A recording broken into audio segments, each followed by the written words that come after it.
U.S. retail sales surging in the month of January, up 3% from the previous month. That marks some of the biggest gains in 2 years. One specific sector that saw a lot of growth was auto sales. Those numbers were up 6.4% in January. So our Michael Sandlin, he was at a local dealership today to see if those national numbers translate to our area. Michael, what did they say? Jeff, I spoke to the general manager of Jim White Honda, who tells me that local auto sales are actually down 11% this month. But don't let those numbers fool you.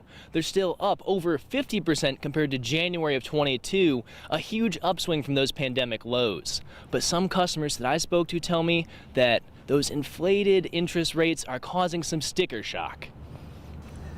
Brooke McCrancy and her father Steve are about to make a critical decision.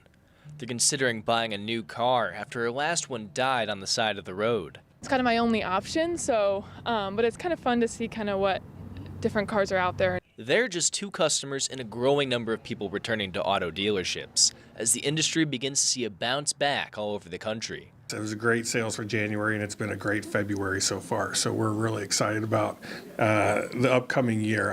A recovery that Jim White Honda General Manager Chris Gomez says is in part because now they actually have cars to sell after 2 years of part shortages. It was all because of inventory constraint. It was really, tough in 21 and in 22. I mean, 22 alone, I think, was down 22%. Now inventory is caught up and production has been able to continue. Gomez says his lot still only has about 50 cars when it used to have 6 times that. But now everything sells almost immediately. And, all the ones you see on the showroom floor, they're all pre-sold. But not everyone is walking away with a car. Brooke decided she needed to take a look at some factors before pulling the trigger. Like my credit score and how much interest rate, if they can get it a little bit lower, depending on my car payment a month, that'll probably be the deciding factor for me ultimately. Her father, Chris, remembers buying a car just 3 years ago and prices were thousands less.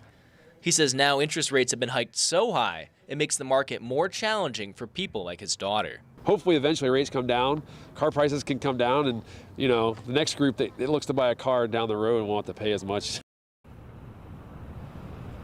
Gomez says while sales are strong, things won't feel back to normal until he has at least 100 cars in his lot, which he hopes to happen by summer. And automotive sales aren't the only thing that saw a spike in January. Food and drink also saw a 7% spike, and retail stores saw a staggering 17.5%. Reporting in East Toledo, I'm Michael Sandlin, WTOL 11.